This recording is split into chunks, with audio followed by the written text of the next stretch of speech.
Hoje nós estamos iniciando essa série, Os 10 Mandamentos, Palavras de Liberdade. E eu queria iniciar conversando um pouquinho com vocês o porquê nós vamos estudar os 10 Mandamentos. Por quê? Qual a razão da gente tomar a decisão pastoralmente de conversarmos sobre os 10 Mandamentos, ou como também é conhecido, o Decálogo. Porque quando você lê Êxodo 20, onde aparece pela primeira vez o que nós conhecemos como 10 mandamentos, não existe a palavra mandamento ali. O que existem são palavras. As palavras que Deus deu. E depois, quando esse texto é repetido mais à frente em Êxodo e também em Deuteronômio, o autor coloca como as 10 palavras dadas por Deus. Dessas 10 palavras aí vem o termo Decálogo. Por que que nós vamos aqui trabalhar durante as próximas semanas, estudando e refletindo sobre os 10 mandamentos ou Decálogo? Primeira razão, existe na mente de muitos cristãos, não dos cristãos que frequentam a Chácara Primavera, porque os cristãos que frequentam a Chácara Primavera são acima da média, é gente que pensa profundamente, é gente que lê muito a Bíblia, é gente que conhece muita teologia, mas por aí, muitos cristãos, eles têm uma compreensão equivocada acerca do lugar e do valor dos princípios morais e éticos estabelecidos por Deus. É interessante, a visão mais popular de muitos cristãos de igrejas protestantes é a de que o importante é o Novo Testamento, porque o Novo Testamento nos trouxe a mensagem da salvação. E Jesus nos salvou pela graça. E inconscientemente ou não, a maioria desses cristãos praticamente anula o Antigo Testamento numa compreensão equivocada, achando que uma vez que Jesus morreu naquela cruz por nós e nos ofereceu a salvação de graça, a lei foi anulada. Esse é um equívoco teológico, é um equívoco bíblico, que eu vou tentar mostrar para vocês por quê. Segunda razão, inúmeras pessoas têm enfrentado adversidades e sofrimentos, e aqui eu não estou dizendo que toda adversidade, todo sofrimento é decorrente do que eu vou dizer, mas a parte da adversidade, parte do sofrimento que nós enfrentamos na vida é sim decorrente do fato de que nós nos achamos espertos demais.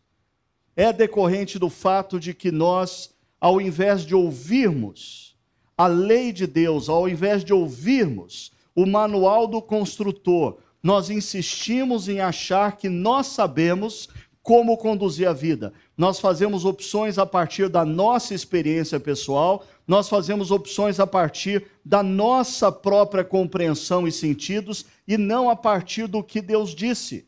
E a consequência disso muitas vezes é dor. É sofrimento. Uma terceira razão pela qual nós vamos estar conversando aqui sobre os 10 mandamentos ou decálogos.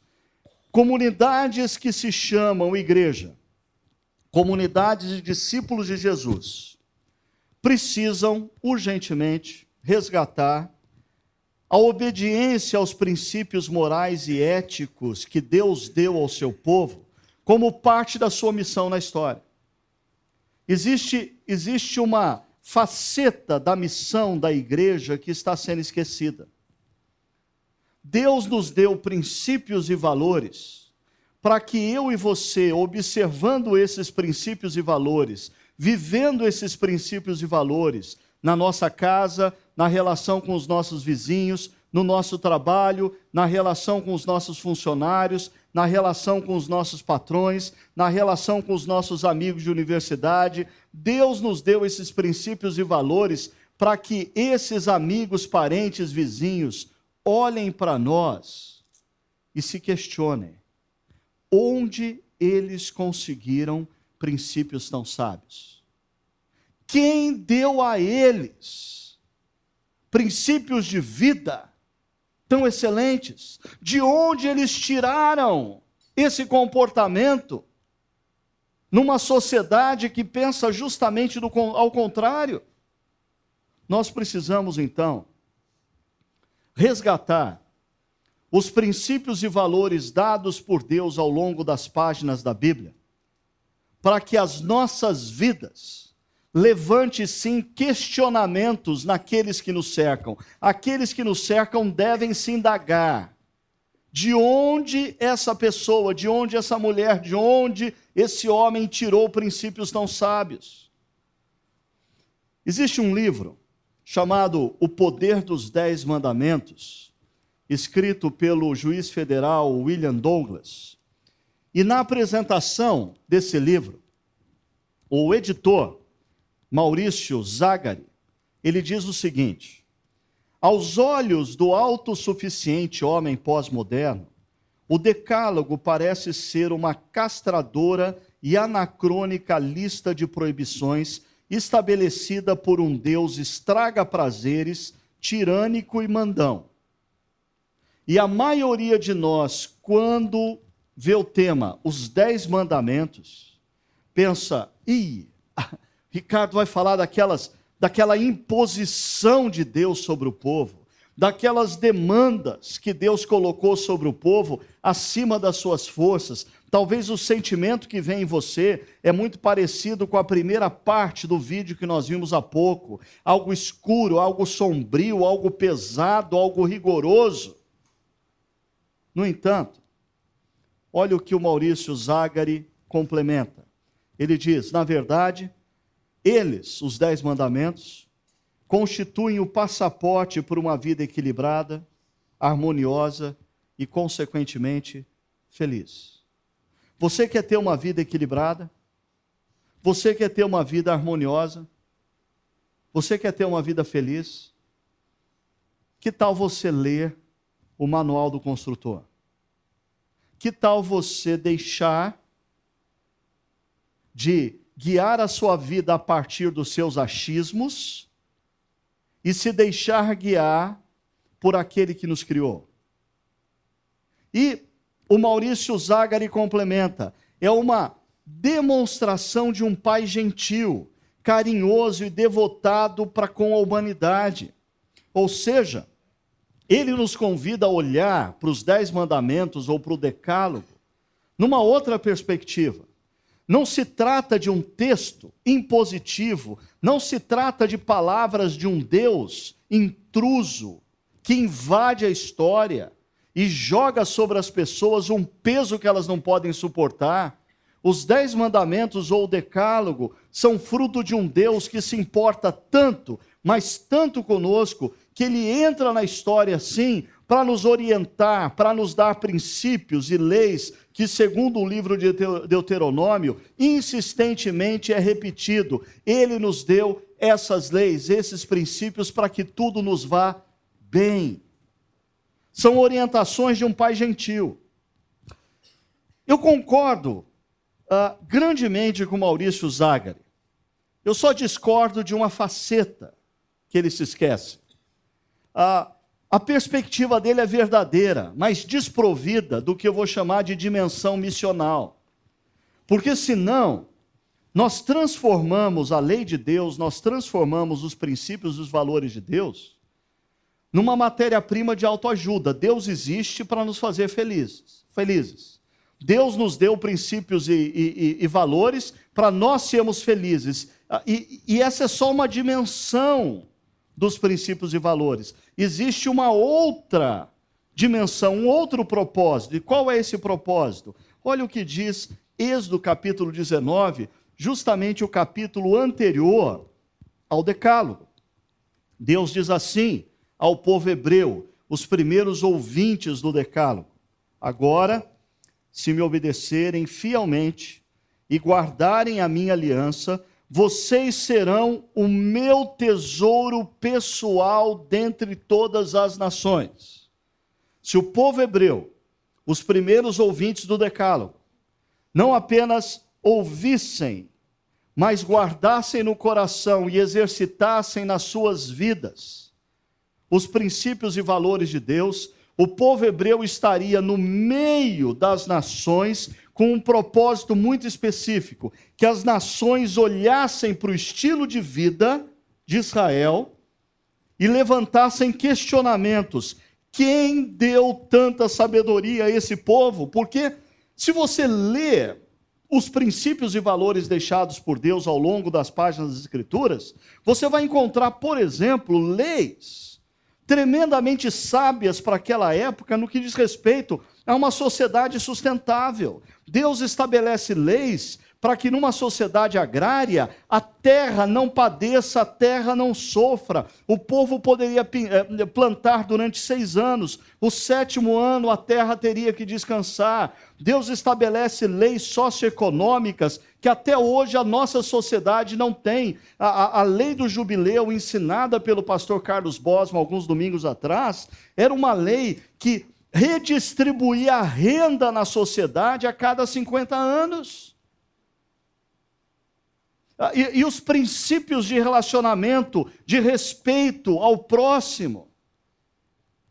Olha só, Êxodo continua dizendo: vocês serão para mim um reino de sacerdotes e uma nação santa. E aqui está o grande problema na interpretação que o povo hebreu do passado fez do chamado de Deus. Eles interpretaram o chamado de Deus e eles interpretaram o fato de Deus dar a eles os princípios e valores como um benefício exclusivo. E eles se esqueceram que Deus os chamava para serem sacerdotes no meio das nações. O que é um sacerdote? É alguém que vai intermediar a relação das pessoas com Deus. Esse deveria ser o papel de Israel, do povo de Deus no Antigo Testamento. Incitar os demais povos a pensarem em Deus e conduzir os demais povos à presença de Deus. Talvez o texto de Deuteronômio, capítulo 4, fica mais claro no que diz respeito a essa dimensão missional do cumprir a lei. Diz assim, aí no caso, Moisés falando ao povo: vocês devem obedecer-lhes os mandamentos e cumpri-los. Pois assim, os outros povos, a sua amiga de academia, o seu amigo de universidade, o seu companheiro de trabalho, o seu vizinho, os outros povos verão a sabedoria e o discernimento de vocês. Quando eles, a sua amiga de academia, o seu amigo de trabalho, a sua turma da universidade, quando eles ouvirem todos esses decretos, esses ensinamentos, essas leis, esses princípios, esses valores, eles dirão: de fato, esta grande nação é povo sábio e inteligente. De fato, esse sujeito que trabalha comigo, ele tem alguma coisa de especial. De fato, a maneira como ele cuida da família, como ele lida com a esposa, como ele trabalha com o filho, como ele dirige os negócios, esse sujeito é diferente. Quem tem dado essa sabedoria, essa inteligência para ele? Ainda, pois, que grande nação tem um Deus tão próximo como o Senhor. Os seus amigos de trabalho, os seus amigos de universidade, os seus vizinhos, os seus parentes, olhando a sua maneira de viver, quando você observa os princípios e valores de Deus, eles vão olhar e dizer: parece que essa pessoa anda com Deus. Como que ele conseguiu isso? Ele anda com Deus. Como pode ser tão próximo do nosso Senhor, o nosso Deus, sempre que o invocamos? Ou que grande nação tem decretos e preceitos tão justos como esta lei que estou apresentando a vocês hoje? Assim, voltando à frase do Maurício Zagari, é fato que se nós vivêssemos os princípios e os valores que nos foram dados por Deus, nós teríamos uma vida muito mais equilibrada, muito mais saudável, os nossos relacionamentos seriam muito mais consistentes, as nossas famílias seriam construídas sobre bases mais sólidas. E a grande pergunta é: por que cristãos não fazem uso dos princípios e valores dados por Deus, como, aí citando Maurício Zagari, como passaporte para uma vida equilibrada, harmoniosa e, consequentemente, feliz? Por quê? Se os princípios e valores de Deus nos conduzem a uma vida equilibrada, harmoniosa e feliz, quem não quer isso? E por que a gente resiste tanto? Eu diria, no caso dos cristãos, talvez a primeira razão seja a má compreensão do lugar e do valor dos princípios e valores de Deus ou da lei na caminhada cristã. Por isso, deixa eu dar uma explicação do reformador protestante do século XVI, João Calvino, de onde vem a teologia reformada, de onde virá na Escócia posteriormente os presbiterianos e, consequentemente, essa igreja vai surgir em algum momento. O que João Calvino fala sobre a lei? Olha só, ele diz que a primeira coisa para a gente compreender bem esse assunto, nós precisamos olhar para as páginas da Bíblia e percebermos que o Antigo Testamento nos fala de dois tipos de lei. Primeiro, a lei cerimonial. A lei cerimonial era aquela lei que envolvia rituais.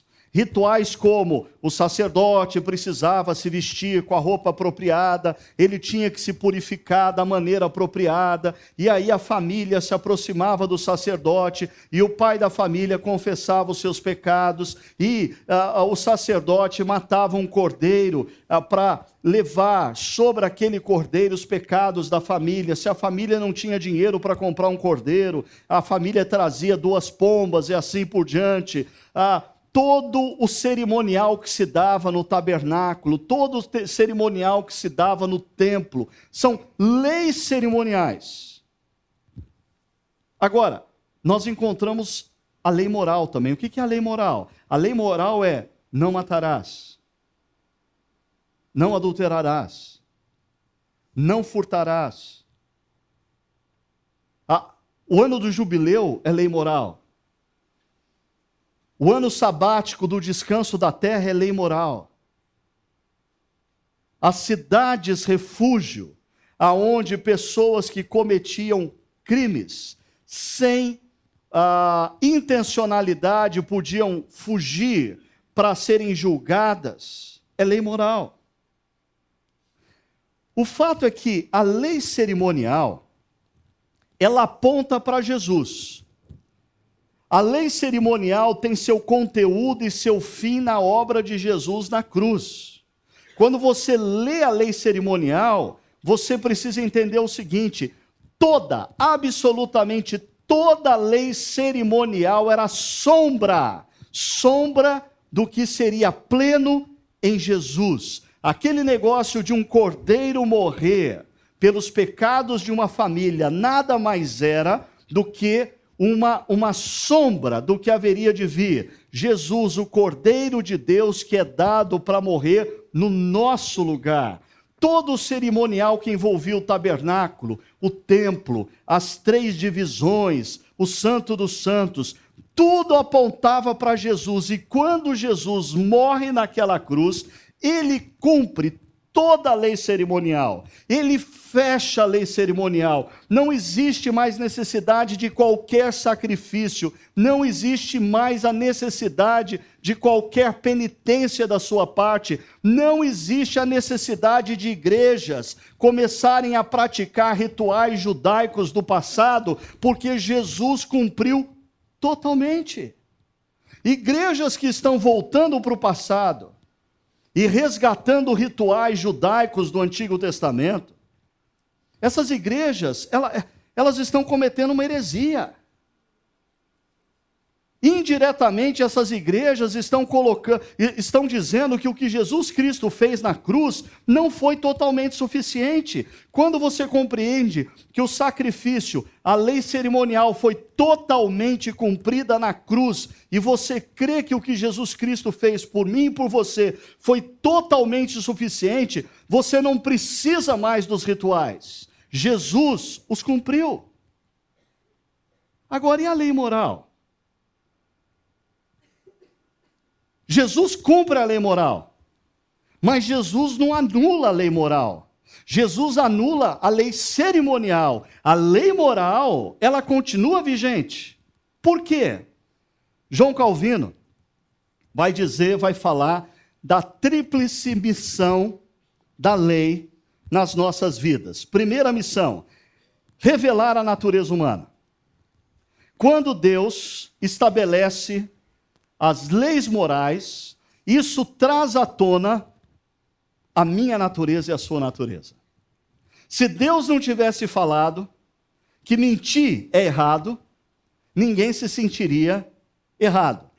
Se Deus não falasse que matar o outro é errado, e Jesus não tivesse dito que quando você tem raiva de alguém, você já matou no seu coração, ninguém se sentiria culpado. Mas a partir do momento que Deus estabelece a lei moral, o que vem à tona é, eu sou pecador, e eu não tenho como escapar.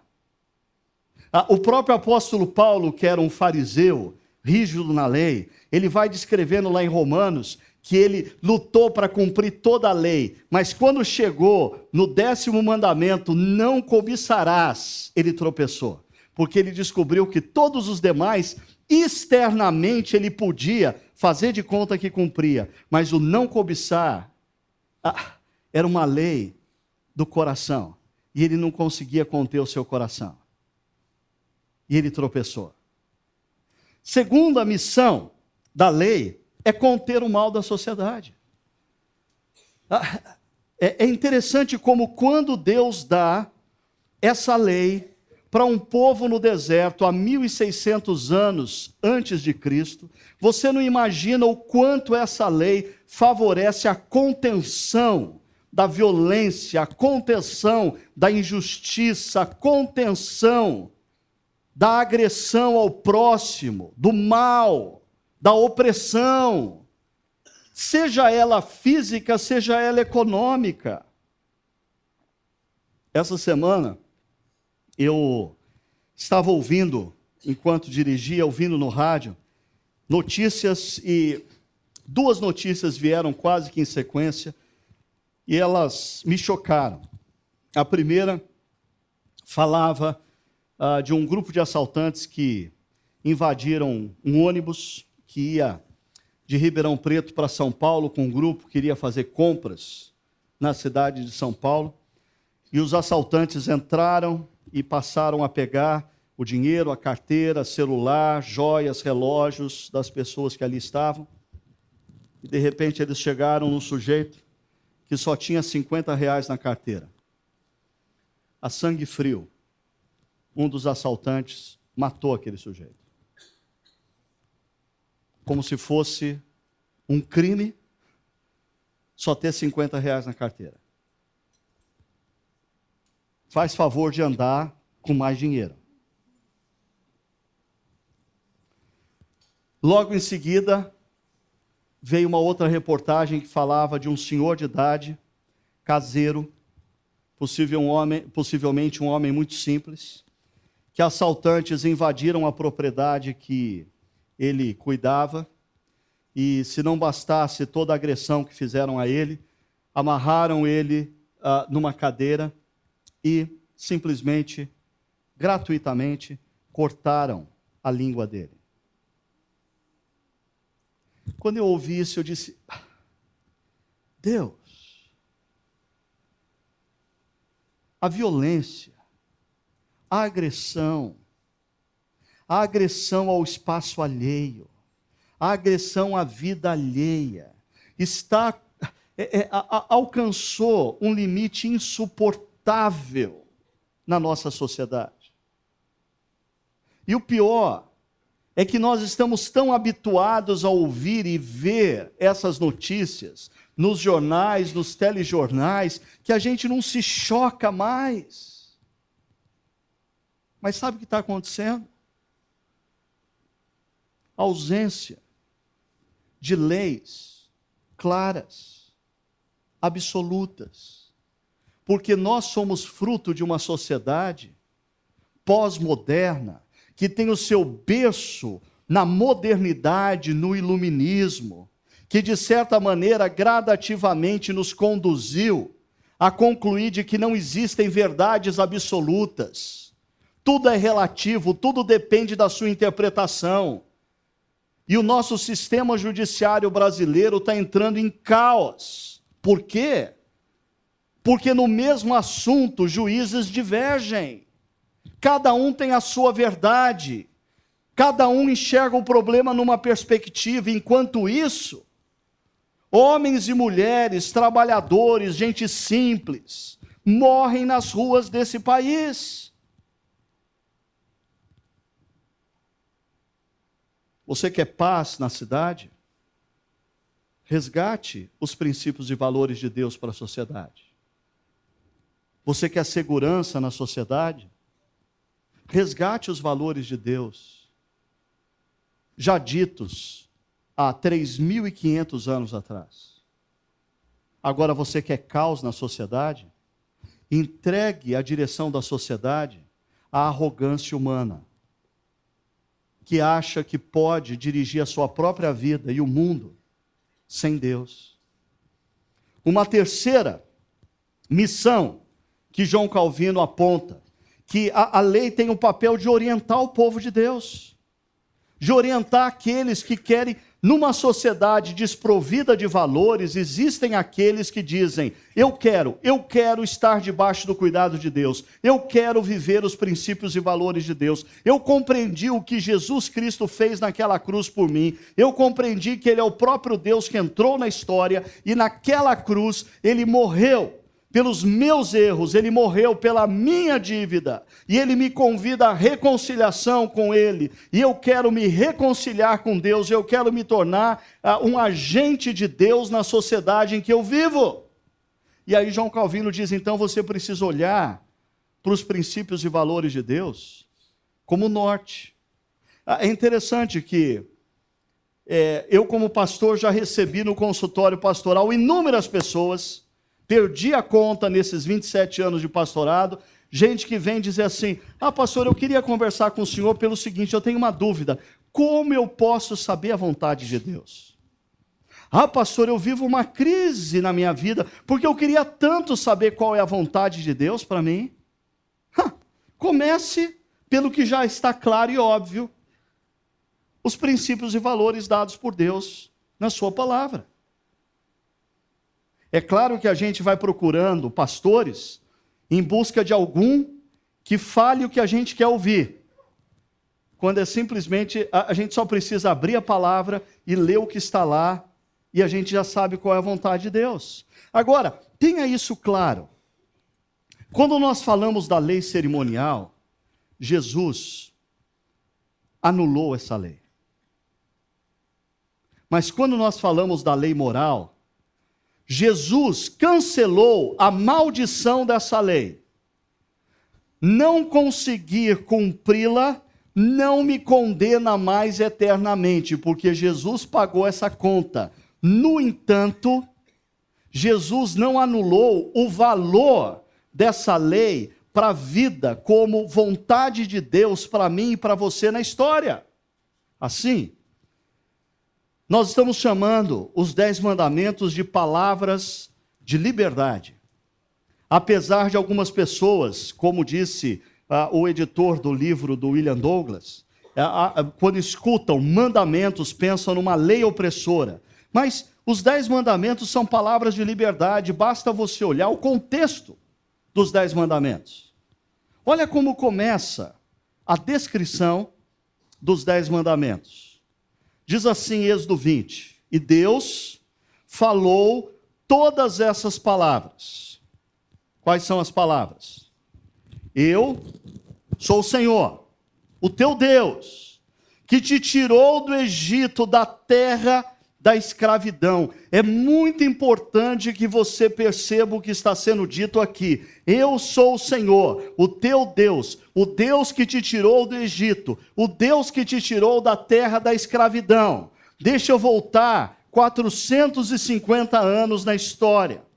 O povo hebreu desce para o Egito, Jacó e os seus filhos. José, um dos filhos de Jacó, era governador do Egito e tinha o favor, tinha os benefícios do faraó, Mas quando, depois da morte de Jacó, da morte de José, uma nova dinastia de faraós emerge no Egito, aquela dinastia anterior é morta e destruída completamente, e a dinastia que emerge passa a ver os hebreus que se multiplicavam tremendamente como uma ameaça, e gradativamente os filhos de Jacó, que desceram para o Egito com benefícios, passam a ser escravizados. Gradativamente eles passam a servir o povo do Egito e passam a ser oprimidos pelo poder de Faraó. Até que chega um momento no início do livro de Êxodo, diz que o povo sofria tanto, o povo gemia tanto, que o povo clamou a Deus para que Deus os libertasse. E o texto de Êxodo diz que Deus ouviu o clamor do povo. E Deus veio ao encontro do povo. E Deus levantou Moisés. E Deus capacitou Moisés para ir ao encontro de Faraó e desafiar o poder de Faraó. O Faraó tinha ao seu lado o poder dos deuses egípcios. E todas aquelas 10 pragas, cada uma delas desafiava uma divindade egípcia. Sabe o que aconteceu? Deus desnudou todos os deuses egípcios. Deus revelou que os deuses egípcios não passavam de deuses falsos. O único Deus verdadeiro é Ele. E Ele tirou o povo de Israel do Egito. Ele atravessou com o povo de Israel pelo Mar Vermelho. E Ele começa a conduzir o povo de Israel na direção de Canaã. E Ele para todo o povo na base do Monte Sinai. E diz ao povo: eu sou o teu Deus, o Deus que te tirou da terra do Egito, da terra da escravidão. Algumas pessoas, quando leem os 10 mandamentos fora do contexto, pensam num Deus intruso, num Deus mandão. Nós estamos falando de um Deus que já provou o seu amor pelo povo, um Deus que entrou na história para atender a oração do povo, um Deus que entrou na história para resgatar o povo do Egito. Eu sou o Senhor teu Deus que te livrou da escravidão do Egito. E hoje, Deus nos fala: eu sou o Senhor teu Deus, que entrei na história na pessoa de Jesus. Eu entrei na história para morrer naquela cruz por você. Naquela cruz eu paguei a sua dívida. Naquela cruz eu provei o meu amor por você. Eu sou o Senhor teu Deus. Naquela cruz eu te libertei de todas as amarras de deuses falsos que prometem coisas a vocês, mas que na verdade fazem de cada um de vocês reféns. Por isso, a primeira palavra das 10 palavras é: não terás outros deuses além de mim. Por quê? Veja só, esse povo acabou de sair do Egito, e o Egito é uma terra repleta de deuses. O sol é a maior divindade. O faraó é filho do sol e, consequentemente, uma divindade. O rio Nilo é uma divindade. Os crocodilos que habitam no rio Nilo são divindades. Os gatos espalhados pelo Egito são encarnações de divindades. Tem deuses para tudo quanto é lado. E Deus diz assim para o povo de Israel, para o povo hebreu: não tenham nenhum outro Deus além de mim. Mas esse povo está sendo conduzido por Deus à terra de Canaã. E a terra de Canaã também é um shopping center de deuses. Tem deuses para todas as idades, tem deuses para todos os gostos, tem deuses para todas as pessoas. Tem deuses que prometem fertilidade, tem deuses que prometem vitória na guerra, tem deuses que prometem dinheiro, prosperidade, tem deuses que prometem imortalidade, tem deuses que prometem sensualidade, corpo bonito forever. Tem deuses que prometem prazer, prazer com a comida, prazer com o vinho, prazer na bebida. Tem deuses que prometem a você revelar mistérios, te dar a capacidade de adquirir conhecimento, para que você ganhe titularidades cada vez maiores nas universidades de Canaã, fazendo mestrados, doutorados e pós-docs. Deuses. Tem também os deuses que se encarnam em animais. A terra de Canaã possivelmente era repleta de pet shops, onde animais eram tratados melhores do que crianças. Onde pessoas gastavam mais dinheiro com animais, mais dinheiro com seu cachorrinho, mais dinheiro com seu gatinho, mais dinheiro com seu peixinho, mais dinheiro com seu periquito, do que com crianças. É interessante que quando a gente olha esse quadro e a gente pensa no passado, é muito comum nós que vivemos no século XXI lermos essas histórias, assistimos os filmes de gente sacrificando criança no altar, de gente adorando deuses para ter fertilidade na terra, e a gente olha com arrogância e diz assim: Deus, ainda bem que nós não somos assim, nós não vivemos isso, a nossa sociedade é uma sociedade avançada. Eu diria, equívoco seu. A nossa sociedade é uma sociedade repleta de deuses seculares. Os deuses mudaram de nome, mas eles continuam seduzindo e drenando a energia das pessoas.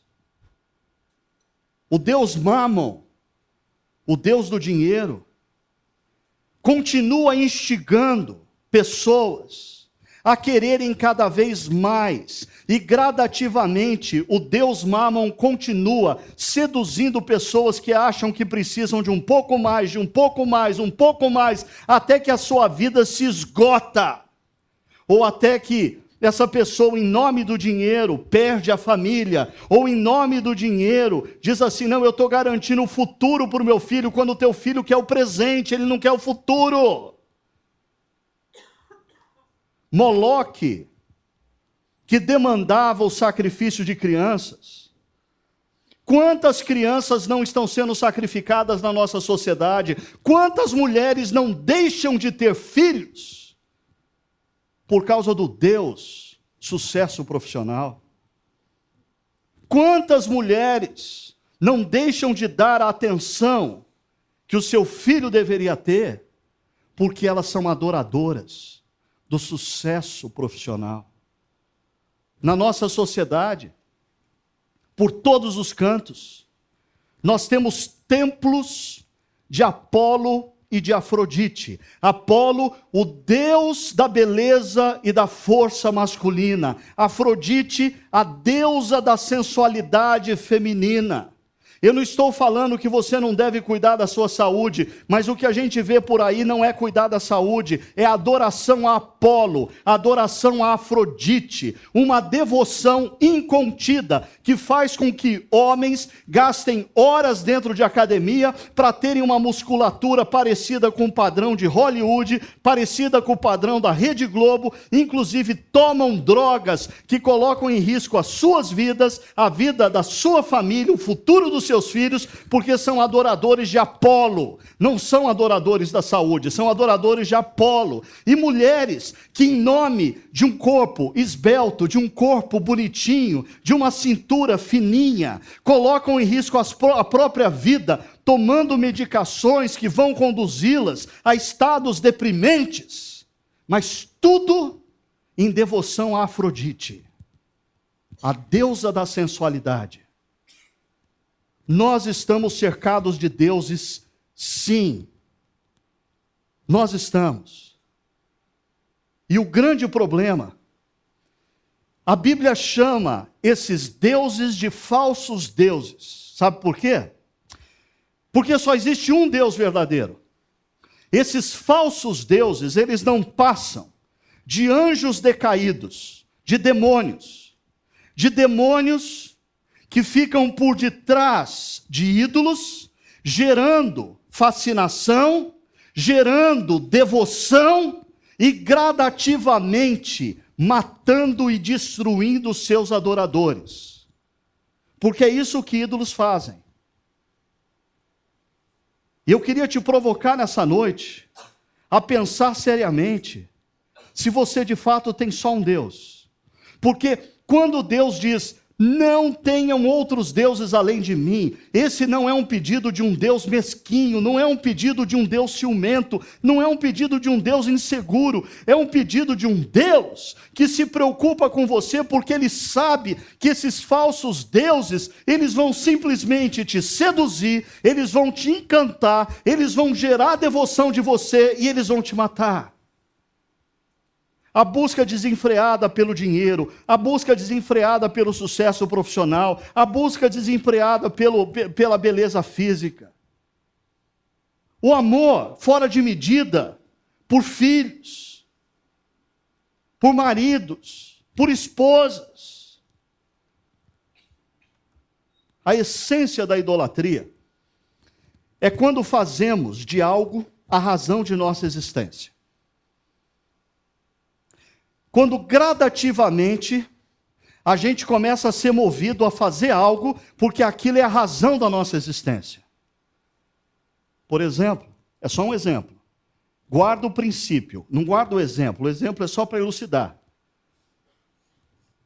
Quando jovens, mulheres, desejam um marido e terem filhos, e avançam a fronteira dos 30, e passam a não conseguir viverem felizes, com sentido na vida, se não tiverem um homem do lado.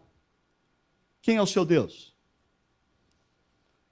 Quantas jovens nessa faixa da vida acabam cometendo tremendas besteiras, porque gradativamente foram seduzidas pelo desejo de ter um marido e ter filhos.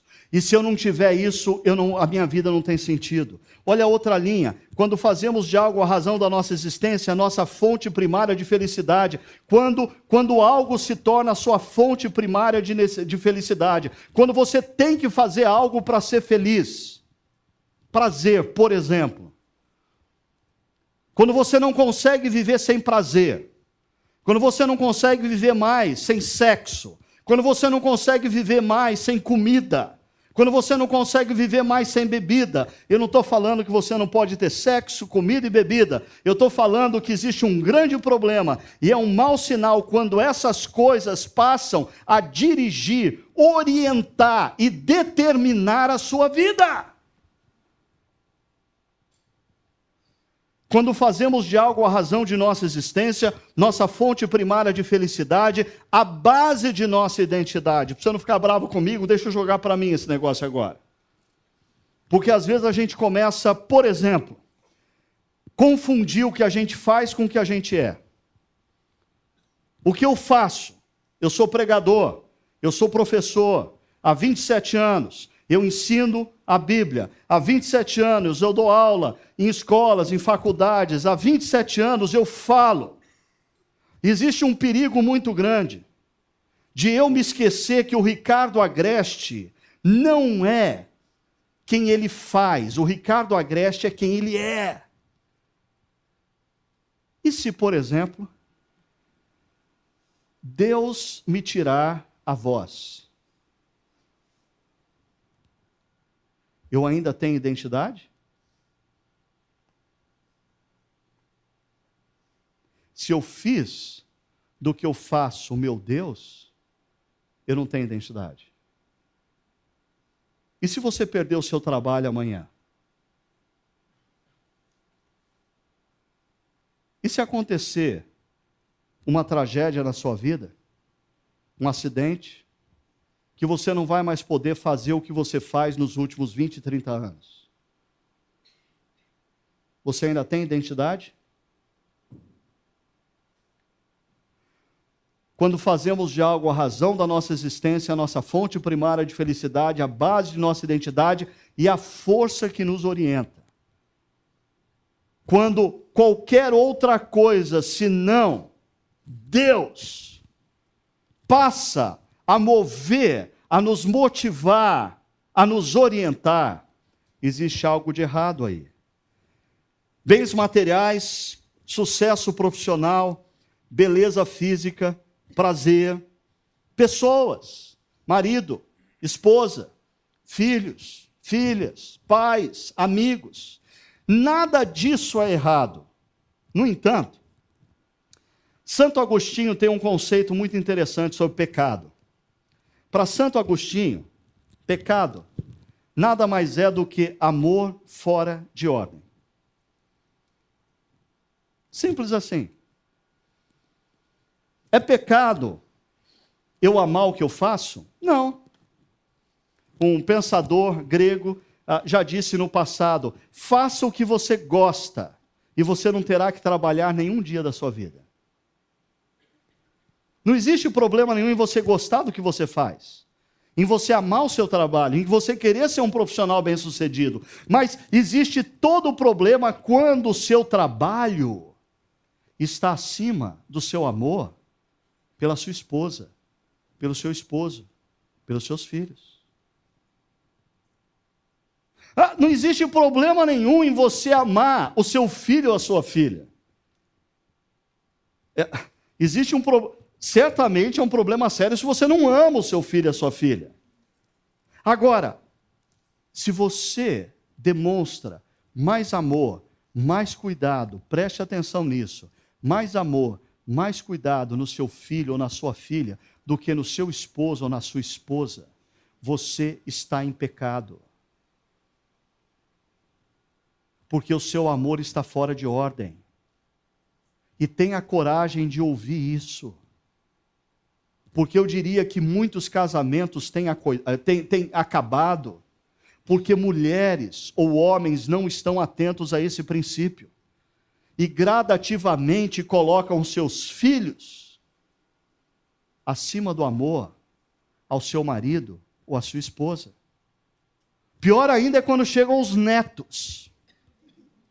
E eu já estou me defendendo e me precavendo aqui. Primeiro o marido, depois os filhos, depois os netos. Claro? O que é idolatria? Para Santo Agostinho é qualquer elemento que ocupa o lugar que pertence a Deus. Pior do que você colocar o seu trabalho acima do seu esposo, ou da sua esposa, do seu filho, é você colocar o seu trabalho no lugar de Deus. Pior do que você colocar o seu filho e a sua filha no lugar do seu marido, da sua esposa, é você colocar o seu filho e a sua filha no lugar de Deus. Por que isso é um problema?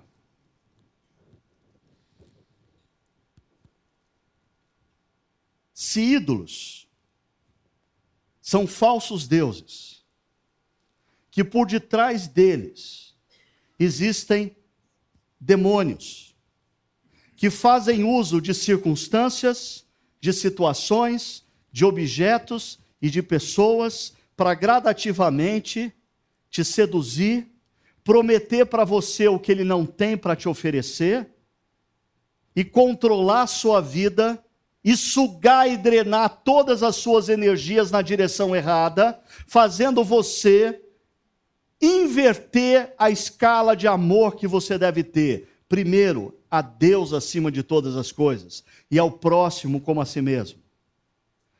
O melhor exemplo que eu tenho encontrado nos últimos anos do problema da idolatria na sociedade contemporânea vem de um ateu, um escritor ateu, que eu já fiz menção dele aqui, talvez umas 2 vezes. É o David Foster Wallace. Esse jovem e brilhante escritor morreu em 2008, 6 anos atrás. Ele se suicidou. Ele era um ateu assumido.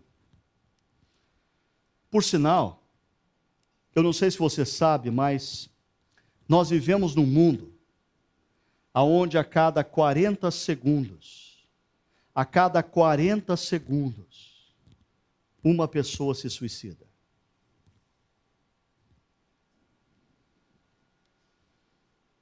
Por quê? Porque nas mais variadas faces da vida, essas pessoas estão se entregando a falsos deuses.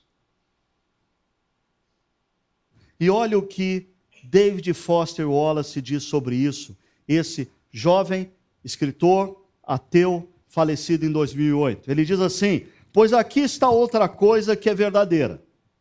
Nas trincheiras do dia a dia da vida adulta, preste atenção, não existe tal coisa como ateísmo. E é um ateu falando. Não existe tal coisa como a não adoração. Todo mundo adora algo. A única alternativa que temos é o que adorar. Não existe esse negócio de você falar que você não adora nada. Você adora alguma coisa.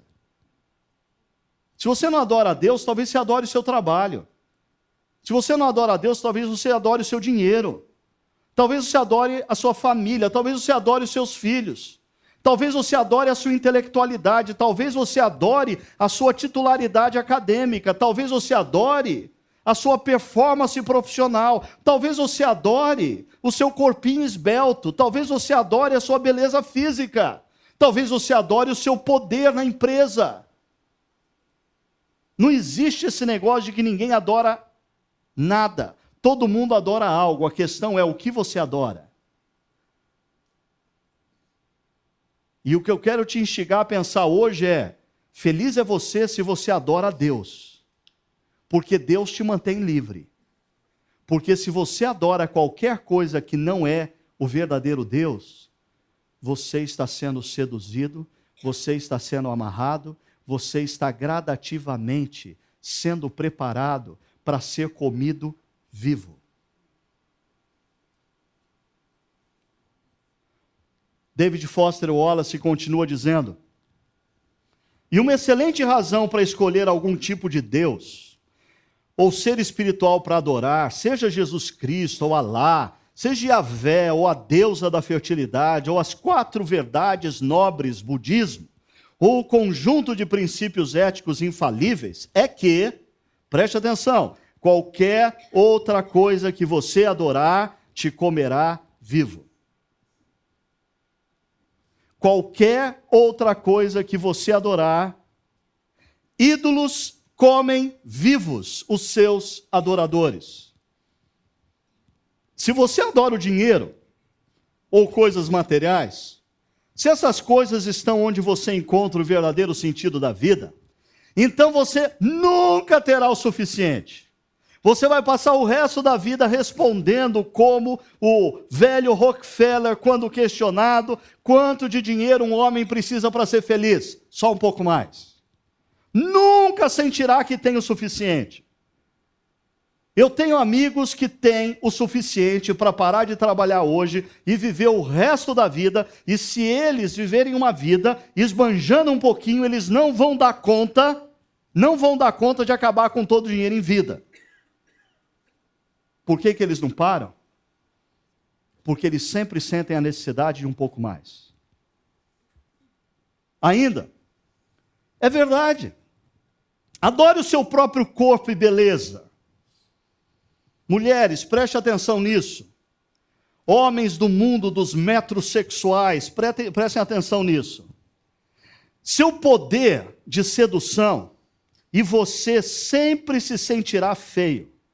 E quando o tempo e a idade, quando as rugas, quando os quilinhos a mais começarem a aparecer, e vai ser inevitável, veja só, você experimentará a morte milhares de vezes antes que você finalmente seja enterrado.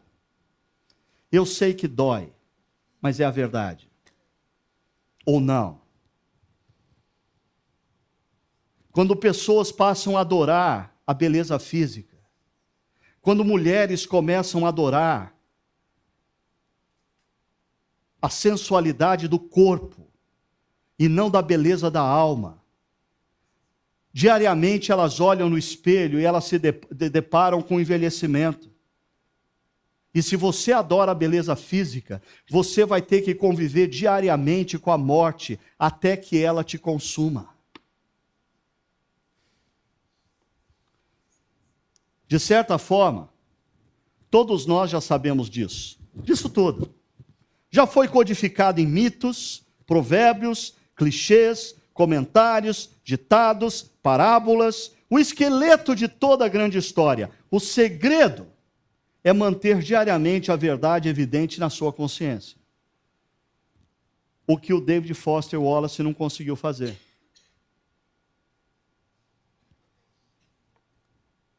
Adore o poder e você se sentirá fraco e temeroso e precisará de mais poder sobre os outros para manter o medo à distância. Adore seu intelecto, sendo visto como inteligente. Você terminará se sentindo estúpido, impostor, sempre próximo de ser descoberto, por não citar as fontes.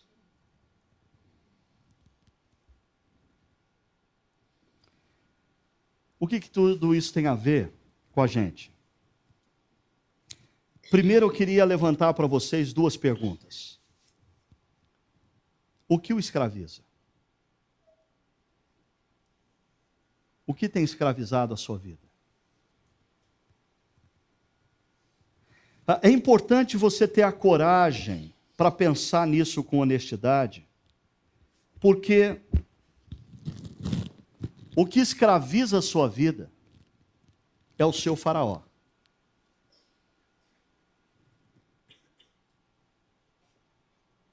Talvez o desejo pelo sucesso profissional se tornou o seu faraó. O desejo pela segurança financeira se tornou o seu faraó. O desejo de fazer a manutenção da beleza física eterna se tornou o seu faraó. Isso vai te destruir. Isso vai te oprimir. Você precisa clamar a Deus. E Deus pode te libertar como libertou o povo hebreu do Egito. Agora, é interessante como existem pessoas que são escravizadas por circunstâncias e palavras que vêm do passado mais remoto. É impressionante isso. Gente que é escrava no presente de palavras que foram ditas no passado. Gente que é escrava no presente de situações que aconteceu no passado. Quando você vai deixar o Deus Criador dos céus e da terra, o grande libertador, entrar na sua história e te tirar das mãos desse faraó maldito que te oprime? Deixe-se libertar por Deus. Mas um detalhe importante: deixe-se libertar por Deus e se mantenha livre.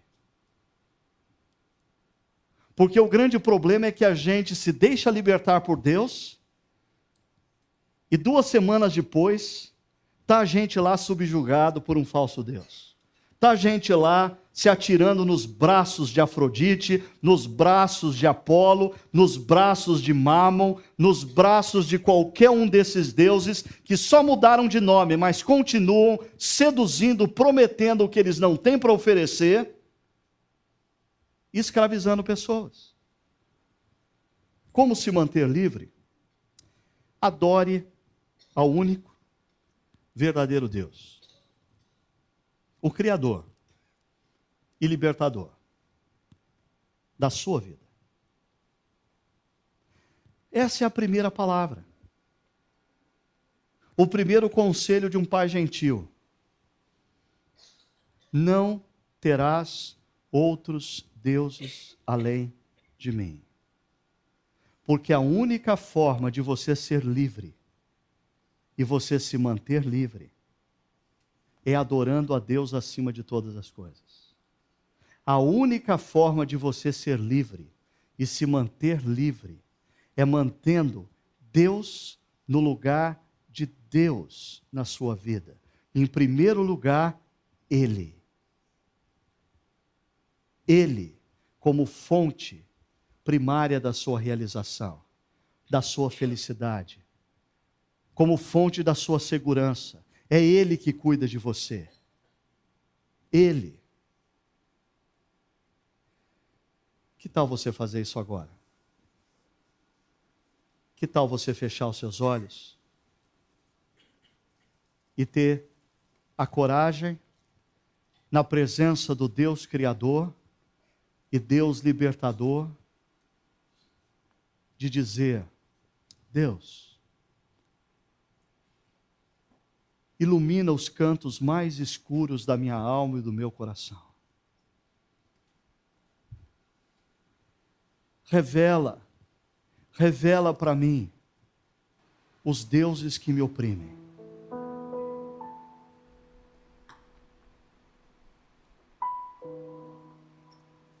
Peça a Deus: Senhor, assim como no passado o Senhor ouviu o clamor daquele povo no Egito, venha ao meu encontro, me liberta dessa obsessão, me liberta dessa opressão, me liberta deste amor fora de ordem. Coloque em ordem o meu mundo interior, me ensina a te adorar acima de todas as coisas. Senhor, eu te entrego a minha vida, eu te entrego a minha carreira profissional, eu te entrego os meus bens, eu te entrego o meu corpo, eu te entrego a minha intelectualidade, eu te entrego a minha reputação, eu te entrego tudo o que eu sou e tudo o que eu faço, porque o Senhor, só o Senhor, pode realmente dar sentido à vida, preencher o vazio do nosso interior e nos dar a vida em abundância. Senhor, me ensina a lidar com as mais variadas coisas e pessoas que eu tenho ao meu redor, sem transformá-las em ídolos. Me ensina a amar os meus filhos como dádivas do Senhor, mas não como ídolos. Me ensina a amar a minha profissão como um dom que o Senhor me deu, mas não como um ídolo. Me ensina a cuidar da minha saúde e do meu corpo com responsabilidade, mas não como um ídolo.